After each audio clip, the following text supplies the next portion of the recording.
ചരിത്രത്തിൽ ആദ്യമായി വോട്ട് രേഖപ്പെടുത്തിയതിന്റെ ആവേശത്തിലാണ് ഛത്തീസ്ഗഡിലെ ഒരു ഗ്രാമം. നക്സൽ സ്വാധീന ഗ്രാമമായ കെർലാപെൻഡ നിവാസികളാണ് പഞ്ചായത്ത് തെരഞ്ഞെടുപ്പിൽ വോട്ട് രേഖപ്പെടുത്തിയത്. കനത്ത സുരക്ഷയിലായിരുന്നു പോളിംഗ്. ഗൗതം തുടരുന്നുണ്ട്. ഗൗതം, അത് ഒരു ചരിത്ര നിമിഷമാണ് അവർക്ക് ആദ്യമായി വോട്ട് രേഖപ്പെടുത്തുക എന്ന് പറയുന്നത്. വിവരങ്ങൾ എന്തൊക്കെയാണ്?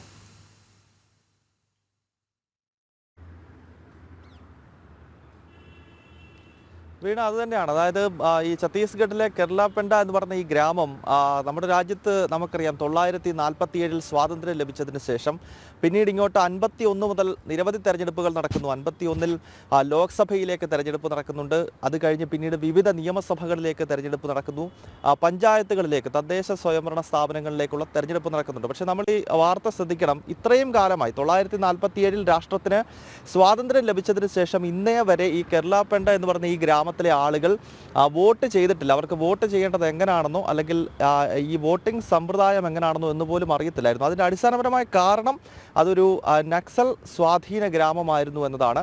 മാവോയിസ്റ്റുകളും നക്സലുകളും വർഷങ്ങളായി ആ ഗ്രാമത്തിന് മേൽ വലിയ തോതിലുള്ള സ്വാധീനം ചെലുത്തിയിരുന്നു. അതിനാൽ നമുക്കറിയാം നക്സലിസവും അതോടൊപ്പം തന്നെ മാവോയിസവും അതെല്ലാം കമ്മ്യൂണിസ്റ്റ് ഭീകരതയുടെ വ്യത്യസ്ത പേരുകളിലുള്ള പ്രത്യയശാസ്ത്രങ്ങളാണ്. അവരുടെ ഏറ്റവും അടിസ്ഥാനപരമായ സ്വഭാവം തന്നെ ജനാധിപത്യ വിരുദ്ധം എന്നുള്ളതാണ്. അതായത് അവർ വോട്ടിങ്ങിനെതിരാണ്. അതായത് കമ്മ്യൂണിസം ലോകത്തെല്ലായിടത്തും വോട്ടിങ്ങിനെതിരാണ്. ലോകത്ത് ഒരു കമ്മ്യൂണിസ്റ്റ് രാജ്യത്തും വോട്ടെടുപ്പില്ല എന്നതും നമ്മൾ ശ്രദ്ധിക്കണം. അതായത് ചൈന, അതോടൊപ്പം തന്നെ വിയറ്റ്നാം പോലെയുള്ള നിലവിലുള്ള 5 കമ്മ്യൂണിസ്റ്റ് രാജ്യങ്ങൾ ലോകത്തിൻ്റെ പല ഭാഗങ്ങളിലുണ്ട്.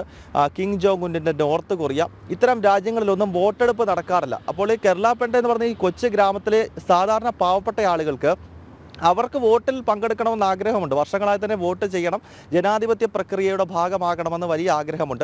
പക്ഷേ ഈ നക്സലുകളുടെയും മാവോയിസ്റ്റുകളുടെയും ഒക്കെ ഭീഷണി കാരണം അവിടുത്തെ സാധാരണക്കാരായ ഗ്രാമവാസികൾ, പാവപ്പെട്ടവർ, അവരൊരിക്കൽ പോലും നമ്മുടെ രാജ്യത്തിന് സ്വാതന്ത്ര്യം ലഭിച്ച് ഇത്ര വർഷം കഴിഞ്ഞിട്ടും ഒരു വോട്ടെടുപ്പിലും അവർക്ക് ഇതുവരെ പങ്കെടുക്കാൻ കഴിഞ്ഞിട്ടില്ല. പക്ഷേ ഇന്നലത്തെ ദിവസം അവരെ സംബന്ധിച്ചിടത്തോളം ചരിത്രപരമായൊരു ദിനമായിരുന്നു. രാജ്യത്തെ സുരക്ഷാ സംവിധാനങ്ങൾ കൂടുതൽ ഊർജിതമായ കാര്യം നമുക്കറിയാവുന്നതാണ്. അങ്ങനെ കേന്ദ്രസേനയുടെയൊക്കെ വലിയ നിരീക്ഷണത്തിൽ ഇന്നലെ ഈ ഗ്രാമത്തിലെ മുഴുവൻ ജനങ്ങളും വോട്ട് ചെയ്തു എന്നത് ഏറെ ശ്രദ്ധേയമായിട്ടുള്ളൊരു ഘടകമാണ്. അവിടുത്തെ മുഴുവൻ ആളുകളും ഇന്നലെ പോളിംഗ് ബൂത്തിലേക്ക് എത്തി വോട്ട് രേഖപ്പെടുത്തി മടങ്ങുന്നതിൻ്റെ വളരെ സന്തോഷത്തോടുകൂടി മടങ്ങുന്നതിൻ്റെ ദൃശ്യങ്ങൾ നമുക്ക് കാണാൻ സാധിക്കും. ഇതിലൂടെ പുറത്തേക്ക് വരുന്ന സൂചന എന്ന് പറയുന്നത് നമ്മുടെ രാജ്യത്തിനകത്ത് നിന്നുകൊണ്ട് വിധ്വംസക പ്രവർത്തനങ്ങൾ നടത്തിക്കൊണ്ടിരുന്ന മാവോയിസ്റ്റുകളുടെയും നക്സലുകളുടെയും ഒക്കെ സ്വാധീനം അവരുടെ സ്വാധീന കേന്ദ്രങ്ങളിൽ പോലും ക്ഷയിച്ചു വരികയാണ്. അതായത് കേന്ദ്ര ആഭ്യന്തരമന്ത്രി അമിത്ഷാ പറയുന്നത് അടുത്ത വർഷം മാർച്ച് മാസം ആകുമ്പോഴേക്കും നമ്മുടെ രാജ്യത്തിനകത്ത് നിന്ന് കമ്മ്യൂണിസ്റ്റ് ഭീകരതയെ, നക്സൽ മാവോയിസ്റ്റ് ഭീകരതയെ പൂർണ്ണമായി തന്നെ തുടച്ചു നീക്കും എന്നുള്ളതാണ്.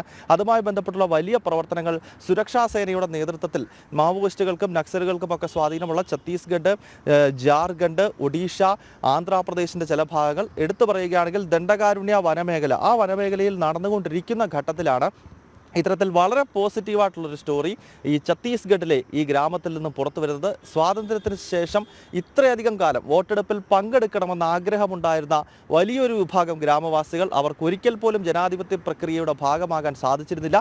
എന്നാൽ കേന്ദ്ര സർക്കാരിൻ്റെയും ഇപ്പോൾ ഛത്തീസ്ഗഡിൽ അധികാരത്തിലിരിക്കുന്ന വിഷ്ണുദേവ് സർക്കാരിൻ്റെയും പ്രത്യേക ഇനിഷ്യേറ്റീവിൻ്റെ അടിസ്ഥാനത്തിൽ ഈ ഒരു കാലത്ത് നക്സലുകളുടെയും മാവോയിസ്റ്റുകളുടെയും ശക്തിദുർഗമായിരുന്ന ആ ഗ്രാമത്തിലെ മുഴുവൻ ജനങ്ങളും ഇപ്പോൾ ജനാധിപത്യ പ്രക്രിയയുടെ ഭാഗമാകുന്നു. അവർ വലിയ ആഹ്ലാദത്തോടുകൂടി ആദ്യമായി വോട്ട് രേഖപ്പെടുത്തിയ ശേഷം തിരിച്ചു പോകുന്നതിന്റെ ദൃശ്യങ്ങളും നമുക്ക് കാണാൻ കഴിയുന്നുണ്ട്. ശരി ഗൗതം, ഛത്തീസ്ഗഡിലെ ഗ്രാമമായ കെർലാപെൻഡ നിവാസികളാണ് ഈ ഒരു ചരിത്ര നിമിഷത്തിലൂടെ കടന്നുപോയിരിക്കുന്നത്.